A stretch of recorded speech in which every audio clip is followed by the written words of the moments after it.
Esau and Jacob were twin brothers from the Old Testament, the sons of Isaac and Rebekah and the grandsons of Abraham.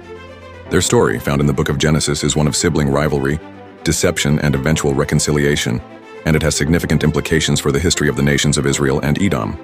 The birth and early life of the twins. Even before they were born, the twins struggled in their mother's womb. When Rebekah asked God about this, she was told that two nations were in her womb and that the older would serve the younger.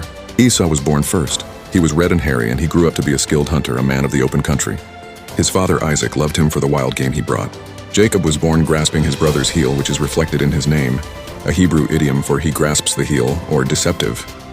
He was a more quiet man, dwelling in tents, and he was his mother Rebekah's favorite. The birthright and the blessing. The central conflict of their story revolves around the birthright and the blessing of the firstborn son. The birthright. As the firstborn, Esau was entitled to the birthright, which included a double portion of his father's inheritance and the leadership of the family. One day, Esau returned from hunting famished. Jacob was cooking a pot of lentil stew.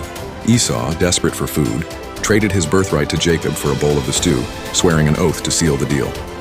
The Bible notes that Esau despised his birthright by giving it up so casually. The blessing.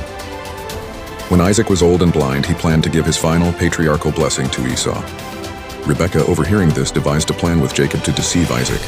She helped Jacob disguise himself as Esau, using goatskins to simulate Esau's hairiness and cooking a meal of goat to taste like wild game. Jacob presented the meal to his father, and Isaac, though suspicious of the voice, was convinced by the feel and smell. He gave the blessing, which made the recipient the head of the family and a ruler over his brother. The aftermath and reconciliation. When Esau returned and discovered Jacob's deception, he was furious and vowed to kill his brother. To protect Jacob, Rebekah sent him away to live with her brother Laban in a distant land. Jacob would spend many years there, marrying Laban's two daughters, Leah and Rachel, and raising a large family. Years later, as Jacob was returning home, he was filled with fear, believing Esau still harbored a grudge. He sent messengers and gifts ahead of him to appease his brother. The climactic meeting, however, was not one of conflict but of reconciliation.